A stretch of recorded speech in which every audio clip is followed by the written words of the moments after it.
Hello, the Stockhead faithful. Good to be back with you after a few weeks' break. Plenty of activity over the last month. Obviously, the big news, gold breaking through US 3,000 an ounce and holding firm above that. Copper obviously trading up around $5.15 a pound on the back of Chinese stimulus and some inflationary pressures from US tariffs. So pretty interesting market, yet to necessarily flow through to all the juniors. Been a bit of a sell down in risk assets over the last month, so plenty of volatility out there. So this week we'll be talking about a African rare earth developer, and so on the subject of rare earths, many of you would have been following the rare earth market over the last 3 years.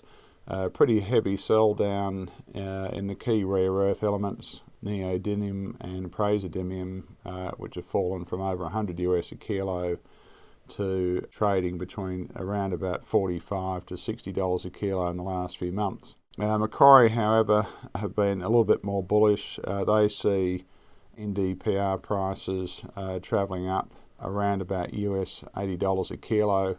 Been a bit of an upward swing in some of the rare earth producers and developers, including MP Materials up 35% and Lynas Corporation, many of you know, up about 17% this calendar year. So onto the stock of the week this week, Lindian Resources. I did mention this a while back. The stock hit 46 cents a couple of years ago, but drifted back down under 10 cents over the last 6 months. There's been a few management changes there as it's moving to the development phase. Recent announcement of Tech Lim, ex-Yangibana executive CFO with over 20 years experience. They've also appointed Gerald Group to structure a US $50 million facility for the development of the Kangankunde project in Malawi. I've been following it for a while. They own 67%, have an option to go to 100% by paying another $10 million US. 45-year mine life, producing about 15,000 tonnes of rare earth concentrate per annum. About 20% of that is the highly valued NdPr. CapEx under US $50 million, so very low capital cost. Pretty impressive set of metrics, NPVs of around 800 million US pre-tax.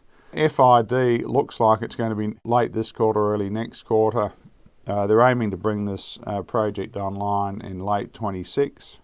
Pretty impressive resource base, just under 40 million tonnes in reserve. JORC resources of about 260 million tonnes, but an exploration target in excess of 400 million tonnes. So plenty of potential to grow that mine life. The thing I like about this project is, unlike a lot of the ionic clays that had a fairly complex metallurgy, this is a fairly simple gravity mag separation process to produce a concentrate. Hence costs are pretty cheap, under US $3 a kilo. So a pretty impressive set of metrics. Market cap's sitting just above $100 million. There will be a bit of dilution, no doubt, coming up ahead of production, but I think a sort of leveraged rare earth developer, this is an exceptional opportunity. That's all for this week. Look forward to speaking with you next week.